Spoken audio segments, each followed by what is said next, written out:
చదువుకుందాం. ప్రాముఖ్య సమయం రెడీకి వెళ్ళాలి, ఎందుకంటే మనకి సంస్కారపు విందుంది, అలాగనే తైలాభిషేక పండుగల కార్యక్రమం కూడా ఉంది. కాబట్టి మరి సమయాన్ని బట్టి మనము ముందుకు సాగిపోవలసిన వారమైనా ప్రభువుని తలంచుకుందాం. అందరూ కూడా దేవుని యొక్క వాక్యమును మనం చదువుకున్నాం. నిర్గమాకాండము 30వ అధ్యాయము 22వ వచనాన్ని ఒకసారి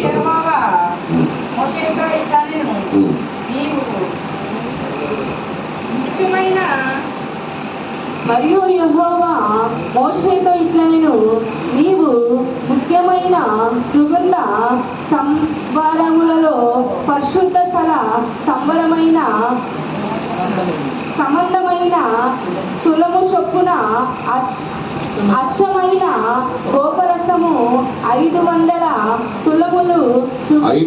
తులములను సుగంధము గల లవంగి పట్ట సగము అనగా 250 తులముల ఎత్తును, నిమ్మగడ్డి నూనె 250 తులముల ఎత్తును, లవంగి పట్ట 500 తులములను, ఒలీవ నూనె సంభారమును 3 పండ్లను తీసుకొని వాటిని ప్రతిష్టాభిషేక తైలము అనగా సుగంధ ద్రవ్య మేళకుని పని అయిన పరిమళ సంభారముగా చేయవలను.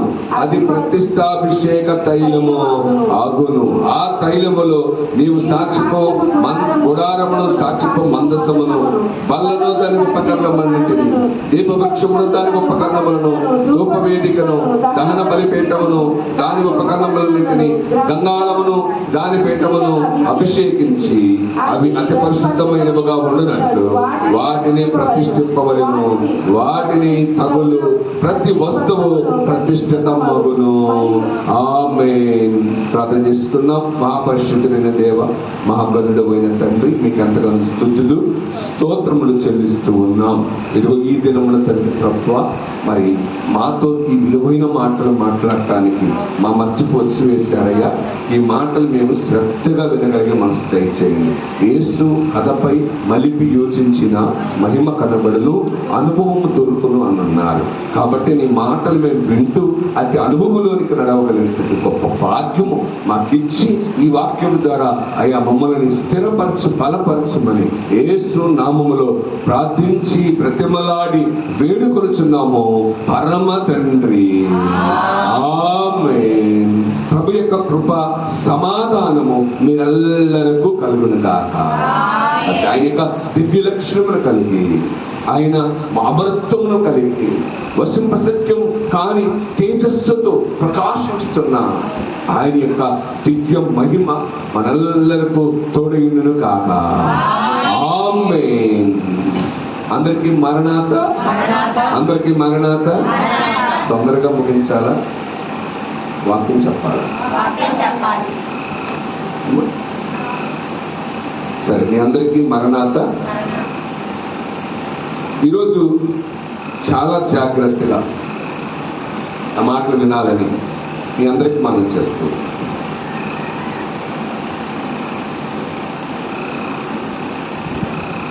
యేసు నామధారులందరూ ఎంతో ధన్యులు, వారు బాసురమైన ఈ స్థితిలో బ్రతుకాచుతురు. వారు బాసురమైన ఈ స్థితిలో బ్రతుకాచుతురు. యేసు నామధారులందరూ ఎంతో ధన్యులు, రాజుల వలె నేటి దేవా రాజాసీనులు. వారు రాజులు, యాజకులు, శాంతి రాజ్య ప్రచారకులు. వారు రాజులు, యాజకులు, శాంతి రాజ్య ప్రచారకులు. యేసు నామధారులందరూ ఎంతో ధన్యులు,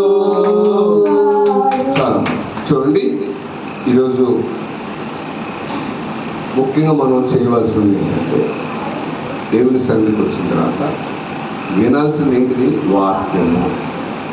వాక్యం మనల్ని ఏం చేస్తుందంటే బ్రతికిస్తుంది. వాక్యం మనల్ని నడిపిస్తుంది.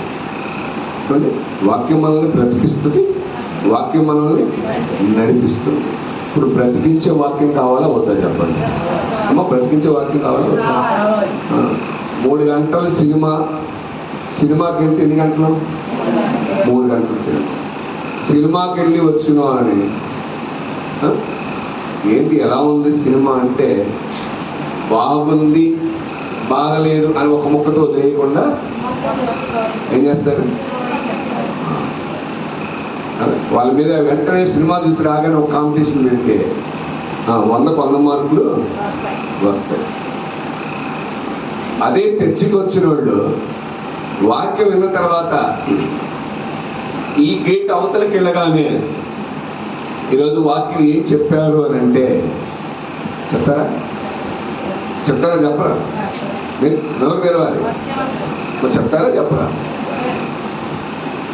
అవును, అర్థాన్ని కాదు, గట్టిగా చెప్పండి. మరి సినిమాకి వెళ్ళిన 3 గంటల స్టోరీని చెప్పగలరు కానీ దేవుని సన్నిధిలో ఉండి 1 గంట సేపు విన్న వాక్యాన్ని చెప్పలేదు. అందుకని మనం వాక్యాన్ని ఏం చేయాలి? శ్రద్ధగా వినాలి. ఎందుకంటే అపవాది వాక్యము మీ హృదయంలోనికి పోనివ్వడు. హృదయంలోకి పోతే మీరు బాగుపడతారు. హృదయంలోనికి మీరు వెళితే చెప్పండి, మీ హృదయానికిలోకి అది వెళ్ళింది అనుకో, నీలో ఉన్నటువంటి చెత్త చెదారము మలినం అంతా ఏం చేస్తాడంట? అది బయటికి తీసేస్తాడు.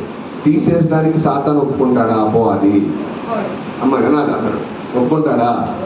ఒప్పుకోడు. ఆ ఒప్పుకోడు అంటే ఏం చేస్తున్నాడు? వాక్యములు మీలోనికి వెళ్ళకుండా ఏం చేస్తాడు చెప్పండి? మీ పక్కనే ఉన్నాడు భగవాన్, చెంతనే ఉన్నాడు ఎవడాడు? శనిగాడు ఎవరు చేతుల్లో ఉందా? సెల్ ఫోన్ ఉందా లేదా? ఉందా? సెల్ ఫోన్ ఎవరు వాడమాకండి కాసేపు, అర్థమైందా? సెల్ ఫోన్ కానీ ఎవరైనా వాడితే తీసుకుంటే మళ్ళీ తిరిగి ఫోన్ ఇవ్వబడతావు, గుర్తుపెట్టుకోండి అమ్మా. ఉల్పల్లుడు కాస్తారా? వాళ్ళు కూడా తీసుకుంటారో తీసుకోరో. కాబట్టి దయచేసి ఇది విలువైన సమయం. వాక్యం, నీ వాక్యమే నన్ను బ్రతికించును, ఆగలలో నెమ్మదించెను. నీ వాక్యమే నన్ను బ్రతికించును, ఆగలలో నెమ్మదించును.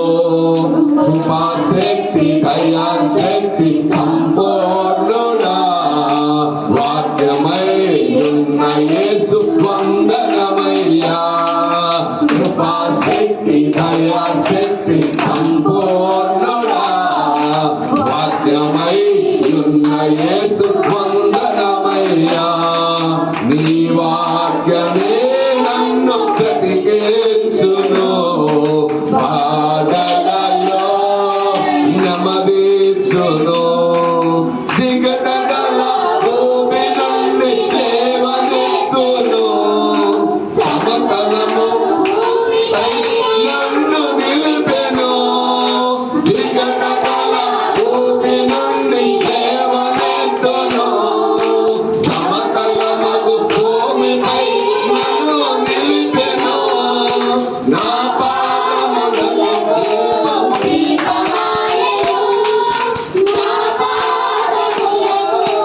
దీపమాయను, సత్యమైన మార్గములను నడుపుతుండెను, సత్యమైన మార్గములను నడుపుతుండెను.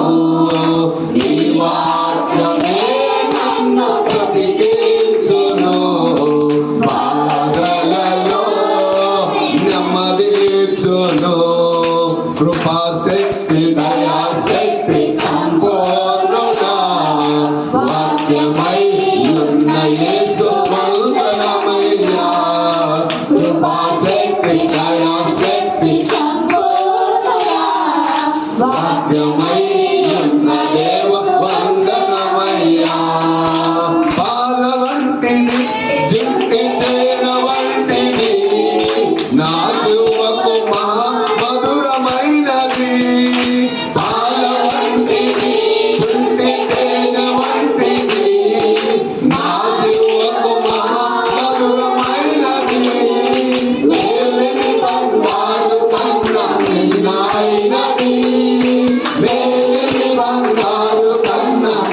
అయినది రత్నరాసుల కన్నా కోరదగినది రత్నరాసుల కన్నా కోరదగినది నీ వాక్యమే నన్ను బ్రతికించెను బాధలలో నెమ్మదినిచ్చెను నీ వాక్యమే నన్ను బ్రతికించెను బాధలలో నెమ్మదినిచ్చెను. ఏం చెప్పండి? వాక్యం ఎలాంటిది? విలువైందా కాదా? మన మాట వినాలి కాదు. ఇక్కడ వచ్చిన తర్వాత మీరు కాదు సమయం అటు ఇటు చూడటానికి వీలు లేదు దయచేసి. ఎలాంటిదంటే చెప్పండి? పాల వంటిది, దుడ్డి తేనె వంటిది. ఏమంటే ఎంతో మధురమైనటువంటిది, మేలిమిక బంగారము కన్నా విలువైనది కదా. మేలిమి బంగారు కన్నా విలువైనది, రత్న రాసుల కన్నా కోరదగినది. బంగారం, రత్నాలు, వైడూర్యాలు ఏమండి ఇవన్నీ తీసుకొచ్చి అక్కడ పెట్టి వాక్యాన్ని అక్కడ పెడితే ఏం తీసుకుంటారు? నిజం చెప్పండి అమ్మా, నా కోసం ఎందుకు చెప్తారు? ఏమండి బంగారం అక్కడ ఇది ఉంది, ఇక్కడ రత్న రాసులు ఉన్నాయి, వైడూర్యాలు ఉన్నాయి, డైమండ్స్ అన్ని ఉన్నాయి, ఓ పక్కన వాక్యం ఉంది. ఏం పట్టుకుని వెళ్తారు అమ్మా? ఏం పట్టుకెళ్తారు? వాక్యం తీసుకెళ్తారా? చెప్పండి. వాక్యము చాలా విలువైనటువంటిది, వాటన్నిటికంటే విలువైనటువంటి ఈ వాక్యం మన చేతిలో ఉంటే చెప్పండి బంగారం మన దగ్గరకు వస్తే, చెప్పండి వజ్రాలు మన దగ్గరకు వస్తాయి అంటే వాటి దగ్గరికి మనం వెళితే వాక్యం నీ దగ్గరికి రాదు. కాబట్టి దేవుని పిల్లలారా, ఈరోజు నా మాటలు జాగ్రత్తగా వినాలి. వాక్యం వినకపోతే వారు ఆశీర్వదించబడరు, గుర్తుపెట్టుకోండి. వాక్యం ఎవరైతే శ్రద్ధగా వింటారో, వాక్యం మీ హృదయంలోకి భద్రపరుచుకుంటారో, మీ అనుభవంలోకి తెచ్చుకుంటారో, వారే బలముగా కట్టబడతారు, ఆశీర్వాదించబడతారు. మీరు అందరూ ఆశీర్వాదం వచ్చారా రాలేదా? ఆశీర్వాదం కావాలని వచ్చారా? మాకు ఆశీర్వాదం కావాలని వచ్చారా? ఆశీర్వాదం కావాలి అంటే ఈ వాక్యాన్ని మీ హృదయంలో పెట్టుకున్నారండి. అదే బలమును, అదే శక్తిని మీకు ఇస్తుంది. కాబట్టి దేవుని పిల్లలారా, ఈరోజు మనము మోషే ఉపవాస దినాలు 40 రోజులు పూర్తి చేసుకున్నాం. ఈరోజు ఏంటి పండగ చెప్పండి? ఏం పండుగ చెప్పండి? తైలాభిషేక పండుగ. 40 దినాలు 40 రోజులు సీనాయి కొండకు మోషే గారు వెళ్ళారు. ఆ కొండ మీదకు వెళ్ళారు. కొండ కింద ఉన్న వారిని ముట్టుకోవద్దు, జాగ్రత్త అని చెప్పారు. ఇప్పుడు నేను ఒక మాట చెప్తున్నా, నేను 3 విషయాలు చెప్తున్నా. కొండ కింద, కొండ మధ్యలో, కొండ పైన. 3 స్థలాలు చెప్పాను నేను. కొండ కింద ఏముంది అమ్మ? కొండ కింద ఏం కనపడింది? కొండ మధ్యలో ఏం కనపడింది? కొండ పైన ఏం కనపడింది? ప్రజలు ఉన్నారు. చెప్పండి, ఎవరు వచ్చి చదవదు. మనం చెప్తుంటే వస్తుంది. నాకు మరింలో నచ్చింది ఏంటంటే తప్పైన రైట్ టక్కి చెప్పేస్తాను. అది ధైర్యం వల్ల ఏమవుతుందంటే ఒకసారి నిజమైన మాటే అవుతుంది. మనం భయపడటం వల్ల నిజాన్ని దాచిపెట్టిన వాళ్ళు ఉంటాం. తప్పు మాట్లాడి తప్పు చెప్పామనుకో, కరెక్ట్ చెప్పినట్టు మనం కరెక్ట్ చేసుకోవచ్చు. కాబట్టి మనం అన్ని చెప్పాలి. తెలియకపోతే నేను చెప్తాను. కాబట్టి కొండ క్రింద ఏం చూశారు, ఏం చూశారు? కొండ మధ్యలో ఏం చూశారు? చెప్పండి. కొండ పైన ఏం చూశారు? చెప్పినాయా? కొండ పైన అగ్ని ఉంది. ఇంకా చెప్పండి. ఏమో మీకే తెలియదా? 40 రోజులు చదివితే కాబట్టి 40 రోజులు 40 అధ్యాయాలు ఎంతమంది చదివారు చెప్పండి? నిర్గమాకాండం 40 రోజులు 40 అధ్యాయాలు ఎవరు చదివారు?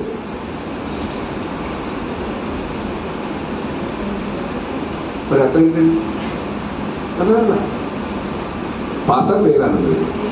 మరి మీరు 40 రోజులు 40 అధ్యాయాలు చదవని వాళ్ళకి మీ తైలాభిషేక పండుగ ఎందుకు?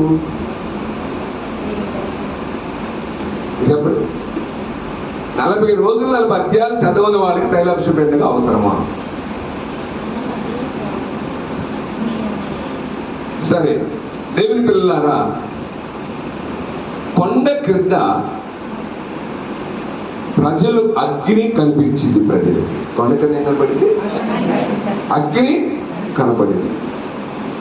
మోసే వెళ్ళేటప్పుడు పెద్దలైన వారిని, అహరోనులందరినీ కొంతమందిని తీసుకొని వెళ్ళారు. కొండ మధ్యలో వాళ్ళకి వచ్చారు. మధ్యలో ఉన్న వాళ్ళు యేసు యొక్క, దేవుని యొక్క పాదాలు చూచారు. కొండ మధ్యలోకి వెళ్ళిన వాళ్ళు ఏం చేశారు? దేవుని పాదాలు చూచారు. మోషే గారు కొండ ఎక్కారు, దేవుని చూచారు. దేవుని చూచారు. ఎప్పుడు చెప్పండి, ఏ అంతస్తు గొప్పది? మోషే గారు దేవుని చూచారు, దేవునితో ముఖాముఖిగా మాట్లాడారు. మోషే గారు ఒక అంతస్తు అయితే, ఈ 70 మంది పెద్దలు వెళ్ళింది వాళ్ళదాకా అంతస్తు. ఎందుకంటే వారు దేవుని పాదాలు చూచారు. కాబట్టి దేవుని పిల్లలారా, దేవుని చూడటం, దేవుని చూడాలంటే మనం ఏం చేయాలి? వెరీ గుడ్, దైవ సన్నిధి చేయాలి. ఇంకా దేవుని చూడాలి, దేవుడు ప్రత్యక్షం అవ్వాలి. ఏం చేయాలి? దేవుడు ప్రత్యక్షం అవ్వాలంటే ఏం చేయాలి చెప్పాలి? ఏమా? ప్రార్థన బాగా ప్రార్థన చేయాలి. ఇంకా కనిపెట్టాలి. Very good. ఇంకా అంతేగా? నేనేగా దేవుని చూడాలి అంటే చెప్పండి, దేవుని చూడాలంటే దైవ సన్నిధిలోకి వెళ్ళి మోకరించాలి. ఏం చేయాలి? ఏం చేయాలి? దైవ సన్నిధిలోకి వెళ్ళి మోకరించాలి. దైవ సన్నిధిలోకి వెళ్ళి మోకరించి పరమగీతంలో చెప్పండి, గొవ్వ కళ్ళు కలిగి బాగా తీక్షణంగా చూస్తాడు. గొవ్వ కళ్ళు అట్టి గొవ్వ కళ్ళు కలిగిన వాళ్ళగా మనమాట మోకరించి దేవుని సన్నిధిలో దేవుని మనము చూడాలి.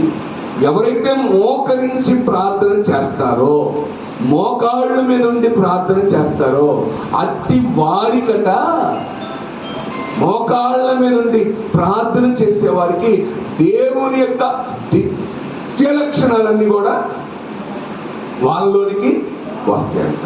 దేవుని యొక్క దివ్య లక్షణాలన్నీ వాళ్ళలోనికి వచ్చి వేస్తాయంట. కాబట్టి దైవ సన్నిధిలోకి వెళ్ళిన వాళ్ళు ఏం చేయాలి చెప్పండి? ఏం చేయాలి? మోకరించి చెప్పండి, దేవునికి ప్రార్థన చేయాలి. అయ్యా చూడండి, ఆయన రెండు కావాలి. కాబట్టి మోకరించి మనం ఏం చేయాలి చెప్పండి?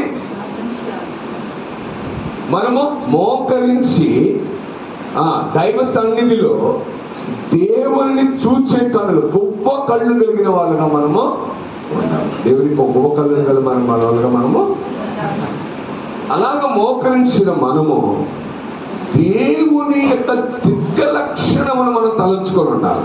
దేవుని యొక్క దివ్య లక్షణమును మనము తలంచుకొని ఉండాలి.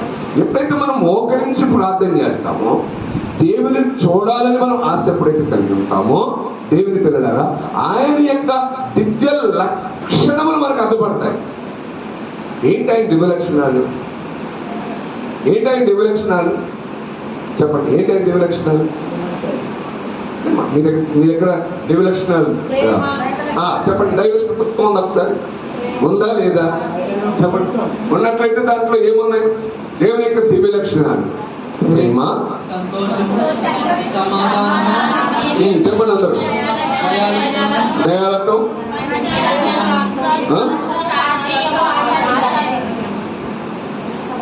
దివ్య లక్షణాలు ఏమున్నాయి? చదవండి అమ్మగారు, చదవండి, పుస్తకం ఉంది కదా. నీవు న్యాయమై ఉన్నావు, పరిశుద్ధుడవై ఉన్నావు, నిరాకారుడవై ఉన్నావు, నీ అంతలో నీవే ఉన్నావు కనుక నీకు వందనము. నువ్వు వెలుగువై ఉన్నావు, అందుచేతనే సూర్యచంద్ర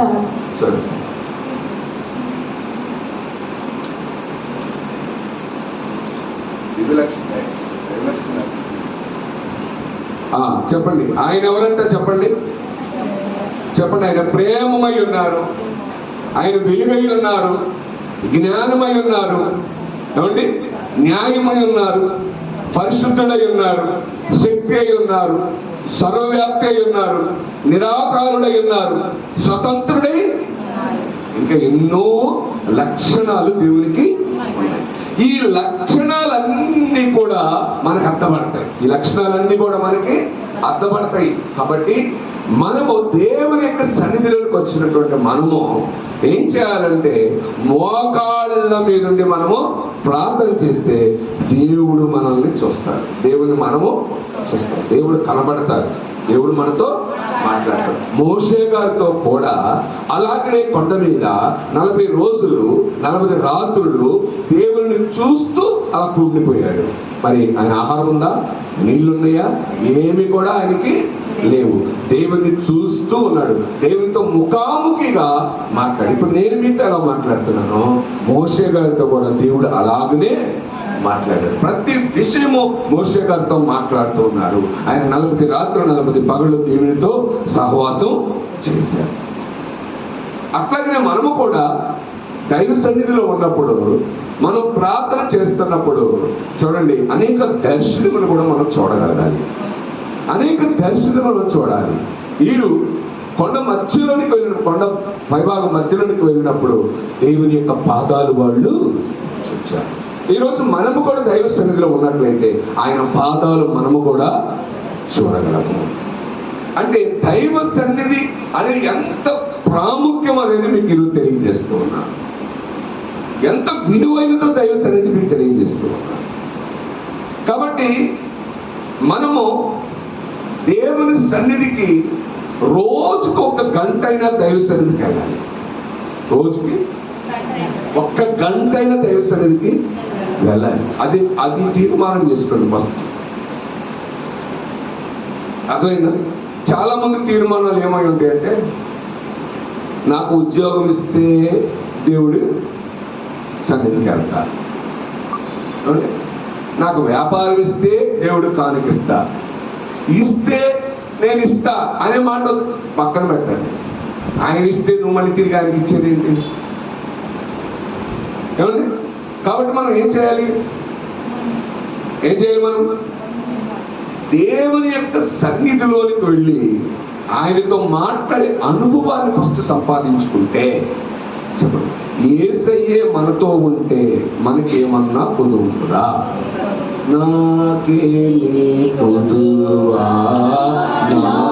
నాదురుందా, నీకా నాకేమి కుదువా నాదురుందా, శ్రీకరుండగు దేవుడే నా శ్రేష్ఠ పాలకుడు, నా ఏక రక్షకుడు, కనుక నాకేమి కొదువా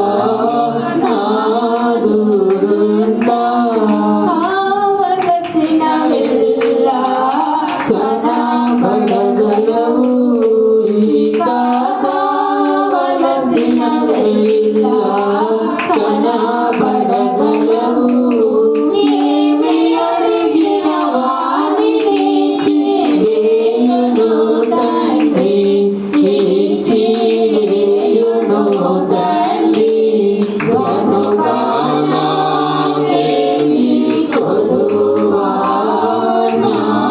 నాదురుందా. కాబట్టి దేవుడు మనతో ఉంటే, మనము దేవునితో ఉంటే, చెప్పండి, ఏ పొదువైనా ఉంటుందా? అది ఉంటుందా? ఇప్పుడు సపోజ్ అదే అంటున్నా, ముఖ్యమంత్రి గారే మన మనిషి అనుకో, మన ఇంటికి వచ్చి వెళ్తుంటాడు, మన స్నేహితుడు లేకపోతే మన బంధువు అనుకోండి. ఇప్పుడు మనకి ప్రభుత్వం ఎక్కడైనా పని అవుతా అవుతా ఆయన కూడా రాత్రలా నేను ముఖ్యమంత్రి గారి మనిషినంటే చేస్తారా చేయరా? అంతే కదండి. మనం కూడా ఆయన మన పక్షాన ఉంటే, ఆయన మనతో ఉంటే, మనం ఆయనతో ఉంటే, చెప్పండి, అవుతాయా పనులు? అవ్వా? చెప్పండి, అవుతాయా? మనం ఏమైనా అడగాలా? మనం దేవుణ్ణి మనం ఏం అడగాల్సిన అవసరం, నాకు ఇది ఇవ్వయ్యా, నాకు అది ఇవ్వయ్యా అని మనం అడగల. నేను అందరికి అదే చెప్తున్నాను. దేవుని సన్నిధి చేయండి, దేవుని సన్నిధి చేయండి, మోకరించి గంట ప్రార్థన మీరు ప్రతిరోజు చేయండి. మీరు ఏమి అడగక్కర్లా, మీ ఇంటి పరిస్థితులు అన్నీ మారిపోతాయి. మీ భర్త మారిపోతాడు, మీ భార్య మారిపోద్ది, మీ బిడ్డలు మారిపోతారు, మీ ఇంట్లో ఉన్న ప్రతి దుస్థితి మారిపోద్ది. అదొకగా మాటలు, ప్రతి దుస్థితి మారిపోద్ది. అంతే. మీరు ఏం చేయాలా? సన్నిధి చేయాలి. అంతేగాని మీరు చేయాల్సింది ఏంటంటే సన్నిధి చేయకుండా ఇంటికి వచ్చిన భర్తలు వేధించుకోవడం. అర్థమైందా మీకు? మీకు కావలసిన అన్నీ కావాలి అని అంటే దేవుడి పాదాల దగ్గర కూర్చొని ఆయనతో మాట్లాడే అనుభవం మీరు సంపాదిస్తే, చెప్పండి, తాగి రావాల్సిన భర్త మీకు వచ్చేటప్పుడు తాగకుండా డబ్బులు పెట్టి ఇంట్లో బిర్యానీయో చెప్పండి ఫ్రూట్స్ బలానికి టానిక్లో తట్టాడు. ఏం చేస్తే సన్నిధిలో దేవుని సహవాసంలో ఉంటే చెప్పండి, వాళ్ళు వచ్చేటప్పుడు క్షేమంగా వస్తారు, లాభంగా మనకు అన్ని తీసుకొని వస్తారు. ನೀವು సన్నిధి చేయకుండా చెప్పండి నాకు అది కావాలి నాకు ఇది కావాలని వేధించావు అనుకోండి, ఆ కుటుంబంలో ఏముంటాయి? కొమ్మరాలు ఉంటాయి.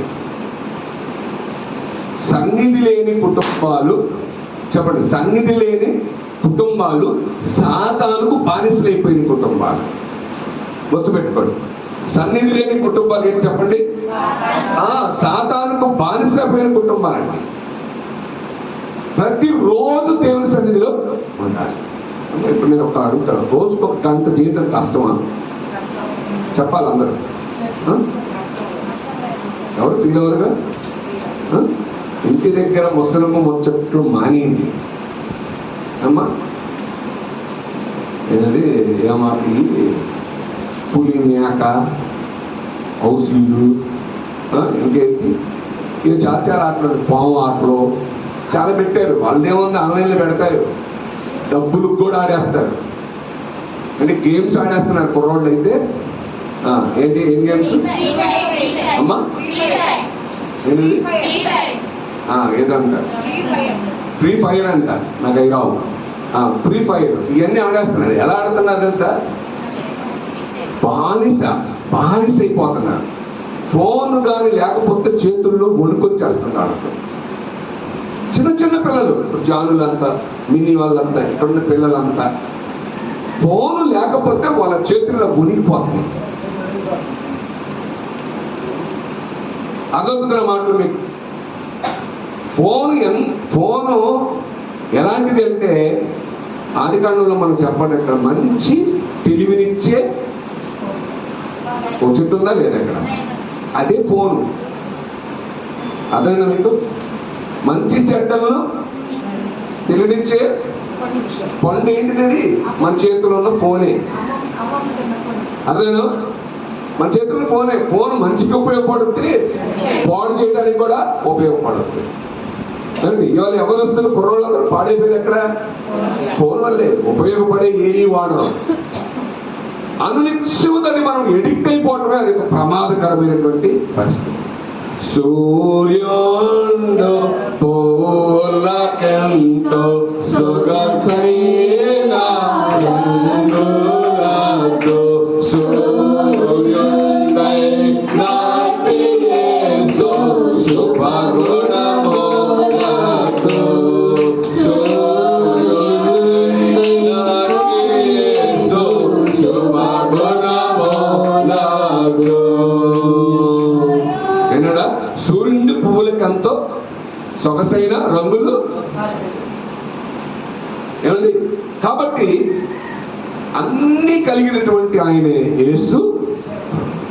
ఆయనను మనం కలిగి ఉంటే, ఆయనను మనం చూస్తూ ఉంటే చెప్పండి ఏమైనా పొందు ఉంటుందా? ఏమీ ఉంటుంది. అందుకనే దేవుని పిల్లలారా మనం ఎక్కడ ఉండాలి చెప్పండి? మనం ఎక్కడ ఉండాలి? దైవ సన్నిధిలో ఉండాలి. టైం పాస్ చేస్తున్నారు చాలా మంది. జాగ్రత్త ఎవరుస్తున్నారా? అందరూ కూడా దేవుని సమయం ఉంటే, దేవుని సన్నిధి ఉంటే, ప్రార్థన ఉంటే వెళ్ళి అక్కడ నువ్వు మోకరించి స్తుతిస్తే నీ కుటుంబాలు కట్టబడతాయని మరలా చెప్తాను. చాలా మంది బద్ధకం, నిర్లక్ష్యం, ఇళ్లలో ఉండిపోతున్నారు, పనులని వంకలు పెట్టి ఉండిపోతున్నారు, సన్నిధులు మానేస్తున్నారు. నువ్వు దేవుడి దగ్గరికి వెళ్ళి అడగకుండా, దేవుడి సన్నిధి చెయ్యకుండా నా పిల్లల పెళ్ళిళ్ళకి, నాకు ఇల్లు కావాలి, నాకు వ్యాపారం కావాలి, నాకు ఉద్యోగాలు కావాలి, నేను బాగుపడాలి అని అంటే వస్తాయా? చెప్పండి, వస్తాయా? సమర్పణ చేయము ప్రభువునకు నీ దేహము ధనము సమయమును. సమర్పణ చేయము ప్రభువునకు నీ దేహము ధనము సమయమును. ఏం చేయాలి చెప్పండి? ఏ సమర్పణ చేయాలి? అందరూ చెప్పట్లా? ఎన్నున్నాయి? సమర్పణ చేయము ప్రభువునకు నీ దేహము సమయమును. నీ దేహము, నీ ధనము, నీ సమయం, ఈ మూడికి ఎవరు సమర్పించాలి? ప్రభువునకు సమర్పించాలి. ఏమండి? నీ దేహము అంటే ఏంటి? నీ దేహం అంటే ఏంటి?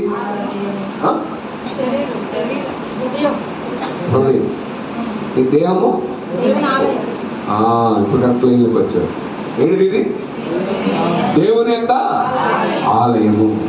కాబట్టి ఈ ఆలయమైన నీ యొక్క దేహమును, నీ యొక్క హృదయాన్ని ఎవరికి ఇవ్వాలా? ఎవరికి ఇవ్వాలా? దేవునికి ఇవ్వాలండి. ఈరోజు అభిషేకం దేనికి? ఈరోజు అభిషేకం దేనికి? అభిషేకం దేనికమ్మా? తెలియకుండానే వచ్చేసారా? 40 చదివారా? చదవలా? ఇలా మనం చదువుకున్న ప్రకారంగా అక్కడ ఏమనుంది? దేవాలయములో ఉన్నటువంటి ప్రతిష్ఠించబడినటువంటి ప్రతి వస్తువును అభిషేకించదు, తైలంతో అభిషేకించకాలి. ఎక్కడున్నాయి అవన్నీ? దేవాలయములో ఉన్నాయి. ఇప్పుడు దేవాలయమునకు అభిషేకం, దేవాలయమునకు అభిషేకం అంటే మీ హృదయము దేవాలయం కాకపోతే ఇప్పుడు మీకు అభిషేకం చేయాలా వద్దా? చెప్పండి, ఎందుకు చేయాలి? దేవాలయంగా ఉంచుతున్నారా మీ దేహాన్ని? చెప్పాలి, దేవాలయం ఉంచుతున్నారా? ఈ దేహమును అపవిత్రపరిస్తే, ఈ దేహముతో పాపము చేస్తే, ఈ దేహము మరి అపరిశుద్ధపరచబడితే ఇప్పుడు ఈ రోజు నీ ప్రతిష్ఠిత ఎలా చేస్తారు? ఆ మాటలు జాగ్రత్తగా వినండి. కాబట్టి ఈ దేహము దేవుని యొక్క ఆలయం. ఈ ఆలయాన్ని ఎవరు కూడా పాడు చేయాలి, అపవిత్ర పరచకూడదు. మోసకరమైన వాటికి, ఏమండి, అపవిత్రమైన వాటికి, వ్యభిచారపరమైన వాటికి, ఏమండి, ఇతర సమస్తమైన వ్యర్థమైన వాటికి ఈ దేహాన్ని పాడు చేయకూడదు. ఈ దేహము దేవుని ఆలయమని మీరు ఎరగరా? ఉండాలేదా దేవుని వాక్యంలో? మరి పాడు చేస్తే ఆయన ఊరుకుంటారా? చెప్పండి, ఊరుకుంటారా? మరి మనం ఏం చేస్తున్నాం? పాడు చేస్తున్నావా లేదా? మరి దేవుడు ఊరుకుంటారా? కాబట్టి దేవుని పిల్లలారా, ఈరోజు ఆలయమునకు అభిషేకం. కాబట్టి మనం ఏం చేయాలా? శుద్ధి చేసుకోవాలి. నీ దేహము దేవుని ఆలయము అని మనం చెప్పగలగాలి. ఇదిగో నా దేహము దేవుని ఆలయం, ఇది నేను అపవిత్రపరచలేదు. ఈ దేహములకు నేను అపవిత్రాన్ని ఏగి నా హృదయంలోనికి నేను చేరలేను. నా కంటి చూపును బట్టి కానీ, నా నోటిని బట్టి కానీ, నేను తాగి నేను నా హృదయాన్ని అపవిత్రపరచలా, సిగరెట్ తాగా అబద్ధపరచలా, గంజాయి తాగా నేను అబద్ధపరచలా అంటాడు. వ్యభిచారం చేశా, నేను వ్యభిచారం చేయలేదు, నేను అపవిత్రపరచలేదు. ఇలాగ సమస్తమైన వాటి చేత ఈ హృదయాన్ని పాడు చేస్తే, ఈ దేహాన్ని పాడు చేస్తే ఈ రోజు నీవు అభిషేకం పొందడానికి అనర్హుడవు. ఏమని చెప్పగలగాలి ఇప్పుడు మీరు? చెప్పండి, అభిషేకము నీకు చేయబోతుండగా ఏమనాలని మీరు? దేవుని ఆలయం ఇది అని నువ్వు చెప్పగలగాలి. నా హృదయం ఏమని చెప్పాలి మీరు? నా దేహము దేవుని ఆలయం అని నువ్వు చెప్పగలిగినప్పుడే ఈ అభిషేకము నీకు జరుగుతుంది. కాబట్టి దేవుని పిల్లలారా, మరి ఈరోజు మనము దేవుని ఆలయంగా ఉండాలంటే ఏం చేయాలి చెప్పండి? ఏం చేయాలి? ఎవరితో సహవాసం చేయాలి? అమ్మా చేస్తున్నారా? పోనీ ఇప్పుడు ఇక్కడ నుండైనా చేస్తారా? అమ్మ వినాలమ్మా, ఇక్కడ నుండైనా చేస్తారా? దేవుడితో సహవాసం. అందుకని దైవజనులు దేవదాస్ గారు అన్నారు, భక్తులతో సహవాసం చేస్తే భక్తులు అవుతారు అని అన్నారు. అంటే చెప్పండి, అందరూ చెప్పండి. భక్తులతో సహవాసం చేస్తే భక్తులు అవుతారు. భక్తిహీనులతో సహవాసం చేస్తే భ్రష్టులు అవుతారంట. భక్తిహీనులతో సహవాసం చేస్తే భ్రష్టులు అవుతారు. దేవునితో సహవాసం చేస్తే దేవుని పిల్లలు అవుతారు అని. ఇప్పుడు చెప్పండి, ఇప్పుడు ఎవరితో సహవాసం చేస్తారు? మనం ఎవరితో సహవాసం చేయాలి? సహవాసం. ఇప్పుడు సహవాసం ఎలా ఉంటుంది చెప్పండి? సినిమా పిచ్చున్నాడు, సినిమాకి ఎవడు వెళ్తాడు, వాడు వెనకాల తిరుగుతాడు. మందు పిచ్చున్న వాళ్ళకి రోజు మందు ఎవడు పిత్తాడు, వాడు వెనకాల తిరుగుతాడు. సహవాసం. మన సహవాసం ఎవరితో ఉండాలా? భక్తులతో ఉండాలి, దేవునితో. భక్తిహీనులతో సహవాసం చేస్తే ఏమవుతాయి? నీ భక్తి కాస్త భ్రష్టు పెట్టిపోవాలి. కాబట్టి దేవుని పిల్లలారా, ఈరోజు మరి రాకడ సమీపంలో ఉన్న మనము ఏం చేయాలి చెప్పండి? యేసు రాక భక్తులెల్లా ఎగిరిపోదము, దోషచరులు ధరలలో మిగిలి పోతురు అన్నారు. యేసు రాక భక్తులెల్లా ఎగిరి పోదురు, దోషజనుడు ధరణిలో ధరణిలంటూ భూమి మీద మిగిలిపోతాడు. మిగిలిపోయే వాళ్ళ ఎగిరిపోయే వాళ్ళ చెప్పాలి మీరే. మిగిలిపోయే వాళ్ళ ఎగిరిపోయే వాళ్ళ? అమ్మ ఈ మాట కూడా గట్టిగా చెప్పండి, అనుమానం కదా. మిగిలిపోయే వాళ్ళ ఎగిరిపోయే వాళ్ళ? భక్తులతో సహవాసం చేస్తారా, భక్తిహీనులతో సహవాసం చేస్తారా? ఏమండి, భక్తులతో సహవాసం చేస్తే ఏమవుతారు? భక్తి పొరులు అవుతారు. భక్తిహీనులతో సహవాసం చేస్తే ఏమవుతారు? భ్రష్టులు అవుతారు. దేవుడితో సహవాసం చేస్తే ఏమవుతారు? దేవుడి పిల్లలు అవుతారు. ఇప్పుడు చెప్పండి, మీ పిల్లలు మీరు దేవుడి సన్నిధిలో ఉండటానికి ఎవరన్నా అభ్యంతరమా? దేవుడి సన్నిధి కంటే ఎందుకంత మీకు అభ్యంతరం? దేవుడి సన్నిధి 2 గంటలు ఉంటారు, 3 గంటలు ఉంటారు, 10 గంటలు ఉంటారు, రోజంతా గడుపుతారు. నష్టం ఉందా? అదే లోకంలో గడిపితే ఏ కొంపడి తీసుకొచ్చి ఇంట్లో పెట్టుద్దో అని భయపడాలా? అవునా కదమ్మా? ఇంట్లో వదిలేసి వెళ్ళావు, పనికి వెళ్ళావు, సాయంత్రానికి వచ్చేసరికి ఇంట్లో ఈ అక్క ఏం చేస్తుందో, ఏ కుంపడి తెచ్చి పెడుతుందో అని నువ్వు భయపడాలి. అదే మనిషి ఉదయం నువ్వు వెళ్ళగానే ప్రార్థనకి వెళ్ళి సాయంత్రం ఇంటికి వస్తే చెప్పండి, మనం తెచ్చిపెట్టుదా? ఆశీర్వాదం తెచ్చి. కాబట్టి ప్రార్థనకి వెళ్ళాలని మనకు ఆశ ఉండాలి, వెళ్ళే వాళ్ళని మనం ప్రోత్సహించాలి, బలపరచాలి. అప్పుడే ఆ కుటుంబము బహుబలముగా కట్టబడుతున్న సంగతి మీ అందరికీ తెలియజేస్తున్నాను. నీ సన్నిధి కోరునాటి మానవుడే ధన్యుడు, నీ సన్నిధి కోరునాటి మానవుడే ధన్యుడు, నీ సన్నిధి కలిగయున్న ఆనరుడే ధన్యుడు, నీ సన్నిధి కలిగయున్న ఆనరుడే ధన్యుడు, నీ సన్నిధి కోరునాటి మానవుడే ధన్యుడు. చాలమ్మా, అయిపోయింది. కాబట్టి మనమంట దేవుని సహవాసములో ఉంటే, భక్తిలో నుండి దేవుని సహవాసంలో ఉంటే భక్తులు ఎదుగుతాం, పాపములో పడిపోం, ఏమండి విశ్వాసంలో పడిపోం, పరిశుద్ధతలో పడిపోం. వీటన్నిటిని మనం కాపాడుకొని, కాబట్టి మనం ఎక్కడ ఉండాలి చెప్పండి? దేవుని సన్నిధిలో. దేవుని సన్నిధి ఒకటి గుర్తుపెట్టుకోండి, దేవుడి సన్నిధి చేస్తే సాతాను శిరస్సును పడగొట్టేస్తారు, తొక్కేస్తారు. దైవ సన్నిధి చేసే వాళ్ళకి ఏం శక్తి ఉంటుంది? కానీ సాతాన్ని ఎదిరించే శక్తి మన దగ్గర ఉందా? మీరే చెప్పాలి, ఉందా లేదా? అమ్మ ఉందా? ఎవరికి ఉంటుంది? ఎవరికి ఉంటుంది? ఇప్పుడు చెప్పండి, నేను సాతాను శిరస్సును చేతులు తొక్కుతా అని చేతులు ఎత్తండి. ఎవరు? ఓరికి ఎత్తమానంగా ఎత్తితే సరిపోదు. సన్నిధి చేస్తేనే అది వాడు నా కాలకని మన కాలకని వస్తాడు, లేకపోతే వాడి కాలకని తీసి మనం దొబ్బుతాడు. అర్థమైందా? వాడికి ఏ శక్తులు దేవుడు తీసేయలా. అర్థమైందా మీకు? వాడికి ఏ శక్తులు తీసేయలా. వాడు మనకంటే బలవంతుడు. వాడిని జయించాలంటే దైవ సన్నిధి చేసి దేవుని యొక్క శక్తిని మనము సంపాదించాలి. అప్పుడు వాడిని మన కాలకని వేసి. ఇప్పుడు చెప్పండి, దైవ సన్నిధి చేస్తారా? చేస్తే ఏమవుతుంది? ఏమవుతుంది? సన్నిధి చేయాలి, చేయాలి, దైవ సన్నిధి చేయాలి, చేయాలి, చేయాలి, దైవ సన్నిధి చేయాలి. సన్నిధి చేస్తే సమస్తమైన మేలులు కలుగును.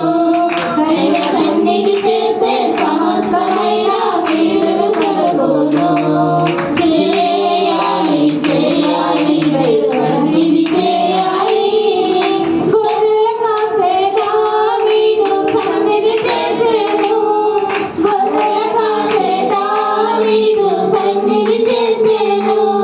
ఆ సన్నిధి చేయని గొల్యాతును సంహరించెను. ఆ సన్నిధి చేయని గొల్యాతును సంహరించెను. చేయాలి, చేయాలి, దైవ సన్నిధి చేయాలి. సన్నిధి సరే, అయిన తర్వాత పాడుకోండి. సన్నిధిలో చక్కగా ఉంటారు, ఎట్టగా ఉంటారు. కాబట్టి మనం ఏం చేయాలి? దైవ సన్నిధి చేస్తే సమస్తమైన కీడులు ఉంటే కీడులు పోతాయి, మేళ్ళు రావాలంటే మేళ్ళు వస్తాయి. కాబట్టి దైవ సన్నిధి చేస్తే సాతానును మన కాళ్ళ కింద వేసి తొక్కివేయ గల శక్తి దేవుడు మనకి ఇస్తాడు. అర్థవుతున్న మాటలు మీకు? కాబట్టి దేవుని పిల్లలారా, ఈరోజు దైవ సన్నిధి చేసే వాళ్ళకే అభిషేక తైలం. దైవ సన్నిధి చేసే వాళ్ళకే అభిషేక తైలం. ఒక్క మాట చెప్పి నేను ముగిస్తాను, టైం చాలా అయిపోతుంది. కాబట్టి ఈరోజు మనం ఇందాక చదువుకున్న నిర్గమాకాండ 30వ అధ్యాయం 22వ వచనంలో మనం చూస్తే తైలమునకు ఏం వాడారో అక్కడ ఎన్ని వాడారో ఉంటాయి. అమ్మ స్పష్టంగా విడివిడిగా చదవండి. ఏమేమన్నా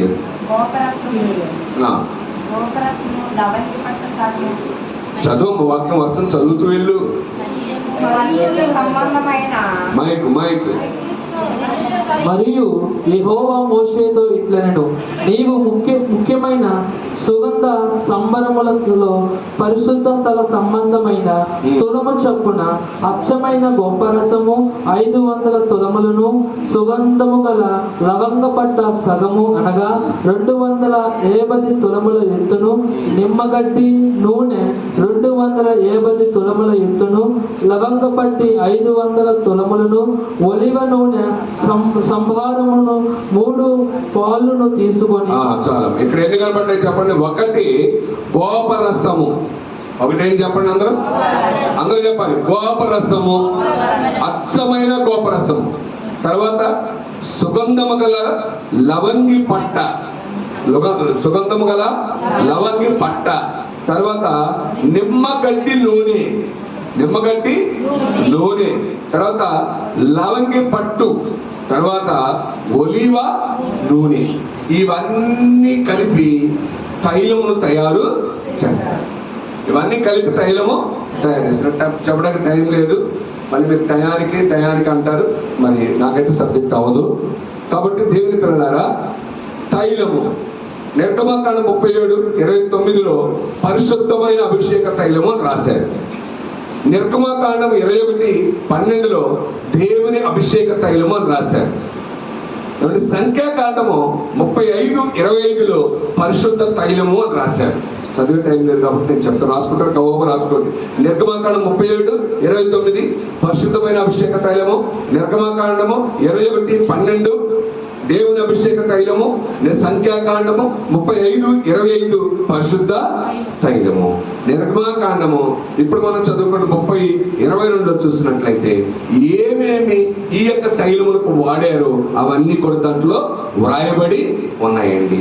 కాబట్టి దేవుని పిల్లలారా, మరి ఇవి ఈ తైలముతో ఏం చేస్తారు?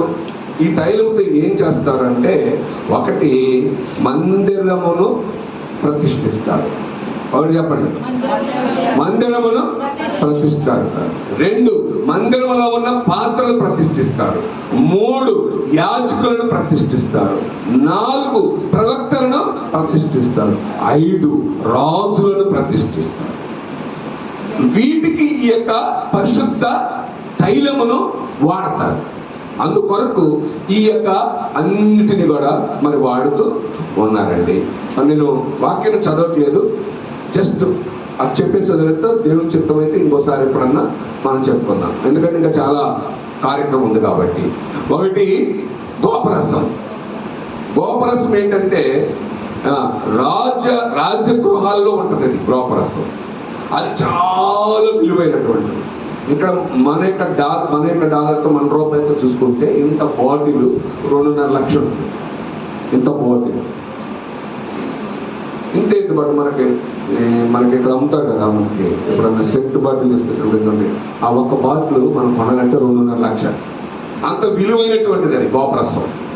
ఏమంటే మరి ఆ యొక్క గోపరసం అర్థం ఏంటంటే దివ్య లక్షణము కలిగిన దేవుణ్ణి గుర్తు చేయటమే ఆ గోపరసం. అంటే ఆ గోపరసాన్ని బట్టి దేవుని యొక్క దివ్య లక్షణాలన్నీ వచ్చేస్తాయంట ఆ గోపరసాన్ని బట్టి. నెంబర్ 2 టైలర్ ఫాస్ట్ చెప్పేస్తున్నా. ఏమండి, నెంబర్ 2 ఏంటంటే సుగంధ లవంగ పట్టు. సుగంధ లవంగ పట్టు ఇది ఏంటంటే రోగాలను తగ్గించడానికి ఉపయోగపడేది. సర్వరోగ నివారణగా ఆరోగ్యమును ఏమండి రోగాన్ని తగ్గించబట్టడానికి ఉపయోగపడేటువంటిది.